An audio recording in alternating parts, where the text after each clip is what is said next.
Hola, buenos días. Aquí estoy otra vez, Heike Rogowski desde Alemania, con nuestra serie sobre base de la fe cristiana. Y hoy llegamos al tema número 7, descubrir la Biblia.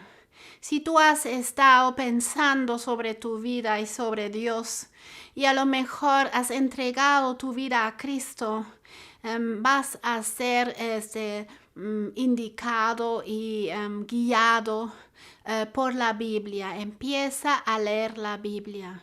Pero la pregunta es ¿cómo? A lo mejor nunca has tocado una Biblia. A lo mejor tienes una Biblia en una de tus estanterías, pero jamás has leído en la Biblia y no sabes cómo comenzar. ¿Cómo aprendes a tener una experiencia con tu Biblia a diario? ¿Qué voy a leer primero? ¿Un libro entero? ¿Un tema especial? ¿Cuánto voy a leerlo? ¿Un horario fijo? Ayuda. Puede ser por la mañana o por la tarde. ¿Cómo voy a leerlo? Puedo orar antes para que Dios abra mi entendimiento, porque sabemos que la Biblia es un libro de revelación. Y si no tenemos la revelación de Dios, es difícil entender la Biblia. Es por eso que es importante primero orar antes de leer la Biblia. Leer un texto puede ser un texto chiquito, meditar sobre el texto y preguntar, ¿qué tiene que ver este texto conmigo? ¿Cómo puedo aplicarlo a mi vida diaria? Libros de apoyo aparte de la Biblia para meditar cada día es el pan diario o aposento alto. Comience su día. Son libros chiquitos con versículos bíblicos para cada día. Pero si no los tienes, no importa. Empieza a leer tu Biblia. La Biblia como fuente histórica. Que la Biblia es una fuente histórica de confianza. Eso ya lo hemos visto en el tema 2. Si no te recuerdas, vuelve a ver el tema 2 otra vez. La Biblia, en comparación con libros de la antigüedad, está confirmada muchas más veces. Nos dimos cuenta que el Nuevo Testamento ha sido transmitida de generación a generación como fuente muy confiable en comparación con cualquier otro libro antiguo. Vimos 5,000 fragmentos en griego, 10,000 fragmentos en latín y 9,300 fragmentos en otros idiomas. En comparación tenemos entre 9 y 10 fragmentos de la Guerra Gálica de Julio César. En cuanto al Antiguo Testamento, se iguala el libro de los judíos, por ejemplo, la Torá y los 5 libros de Moisés y la ley, los libros históricos y los profetas del Antiguo Testamento. En el Antiguo Testamento hay otras técnicas de transmisión. Del Antiguo Testamento existen hoy en día pocos ejemplares de transmisión en comparación con el Nuevo Testamento. El más antiguo y completo manuscrito a manos se llama Código Leningradensis. El hecho de que hay muy pocos fragmentos del Antiguo Testamento tiene que ver con la técnica de transmisión de los judíos que tenían y tienen mucho cuidado a copiar la Biblia. Cuando un escritor enrolla en la sinagoga una escritura enrollada en la sinagoga, ya se está echando a perder empiezan a copiarla. La antigua escritura enrollada se sepulcra, se entierra, acompañado con una ceremonia, como si hubiera sido una persona viva. Esto es la razón por que hoy en día tenemos pocos ejemplares del Antiguo Testamento. Pero ¿cómo se podía transmitir entonces el Antiguo Testamento sin errores? Se ha desarrollado una escuela con una técnica de copiar la Biblia y los copiadores se llaman los masoretas. Para asegurar que no haya error al copiar el manuscrito, introdujeron varios seguros de texto. En cada libro contaron las letras de cada capítulo. Se anotaron el versículo en el medio, la palabra media y la letra media de cada libro. Después de haber copiado el manuscrito, se podía comparar si el número del origen y la copia eran iguales. Si esto no fuera el caso, la copia no tenía valor y tenía que volver a copiar toda la página. Una indicación de que la copia era el fiel de origen es que también tenían que copiar los errores ortográficos. En vez de corregir la palabra falsa, la tenían que copiar con el error y anotar la versión ortográfica correcta al lado.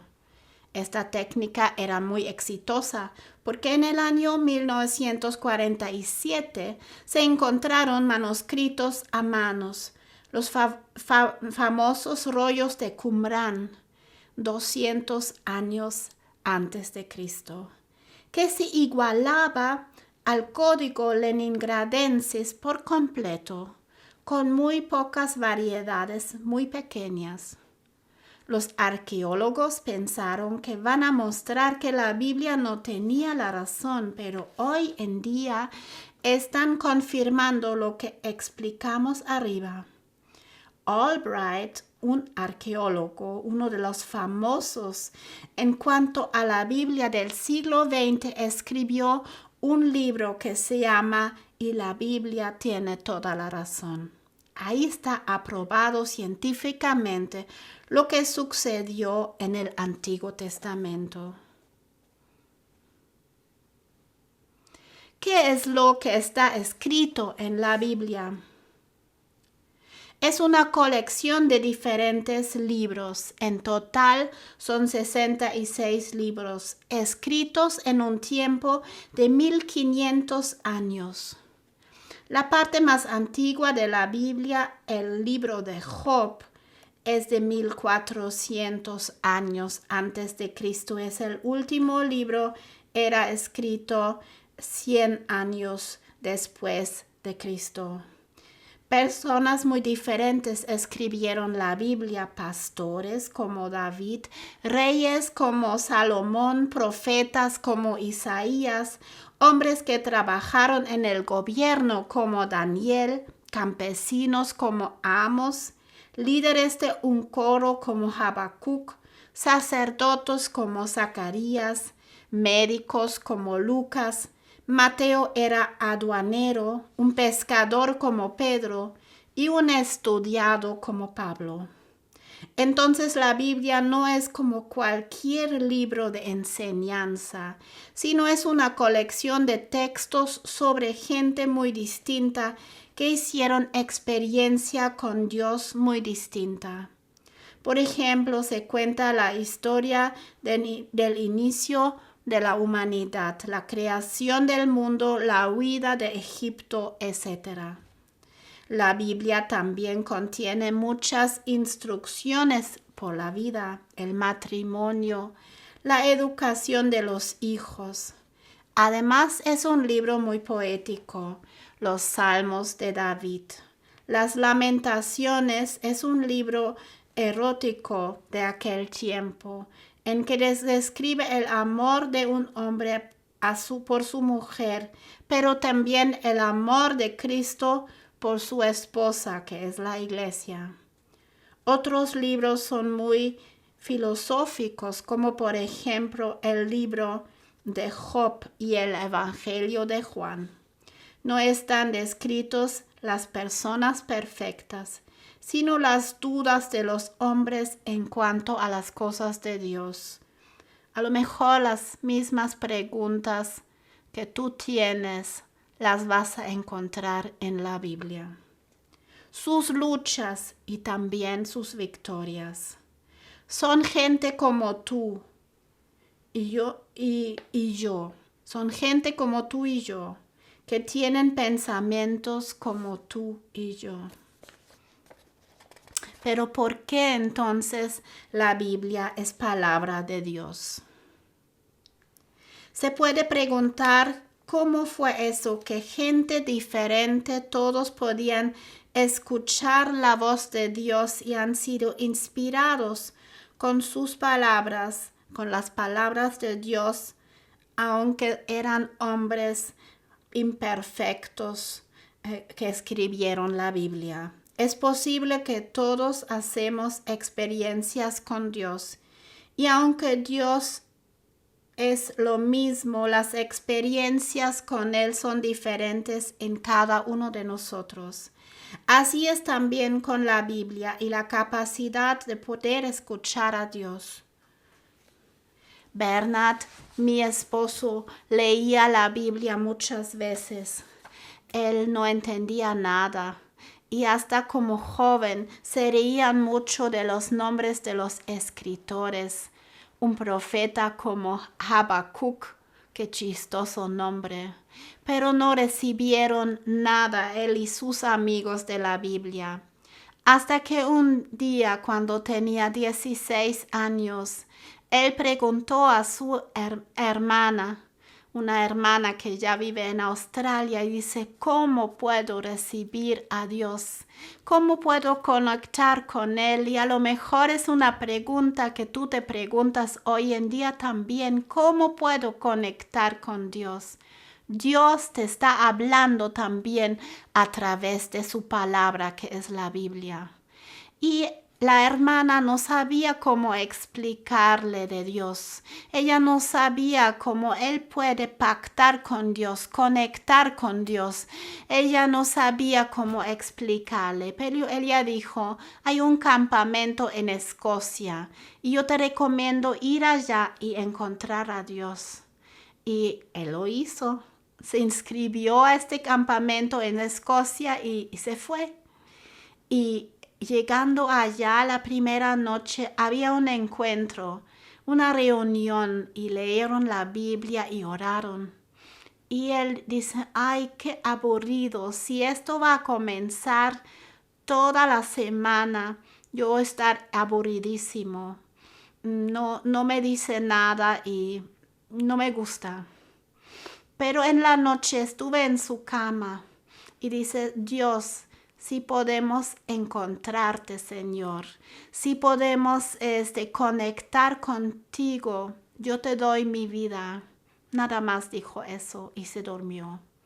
Al día siguiente, al despertar, ya habían otra reunión. Volvieron a encontrarse y leer la Biblia juntos. Y cuando abrió la Biblia, dice, ¿qué diferencia entre un día y el otro? Después de haber entregado mi vida a Cristo, yo entendía las palabras y las palabras empezaron a hablar a mi vida. Yo no podía dejar de leer la Biblia y yo leía los 4 evangelios en un día.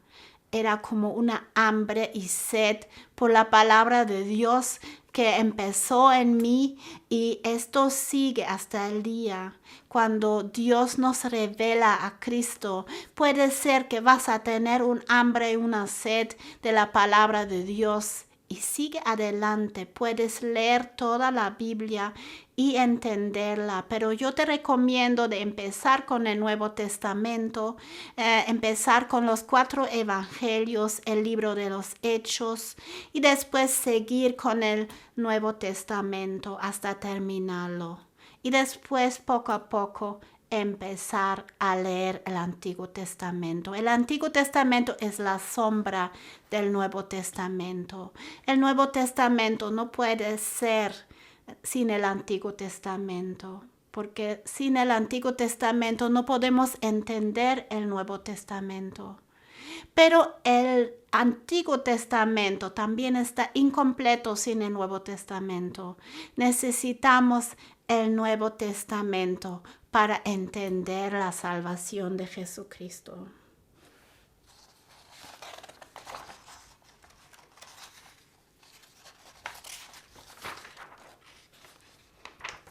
El filósofo Voltaire declaró un día que la Biblia es tan vieja que pronto desaparecerá. 100 años después de su muerte, solo se podía conocer el cristianismo en museos, dijo. Pero vino diferente. Solo 50 años después de la muerte del filósofo Voltaire, se establecieron en la casa de Voltaire un centro de imprimir la Biblia. Desde su casa se imprimían una gran cantidad de Biblias que se vendían en toda Europa. Voltaire leyó la Biblia como un libro histórico, pero no reconoció como la palabra de Dios. Segunda de Timoteo 3:16 dice: toda la escritura es inspirada por Dios y útil para enseñar, para redarguir, para corregir, para instruir en justicia. Si tú hoy lees la Biblia como un libro histórico, ese puede ser interesante, pero si lo lees como palabra de Dios para cambiar tu vida, vas a sacar mucho provecho de este libro. Por eso leemos la Biblia como un libro vivo y sabe inspirar a personas. Y Dios te puede hablar a través de este libro. Me despido de ustedes para hoy y nos vemos la próxima vez. Adiós.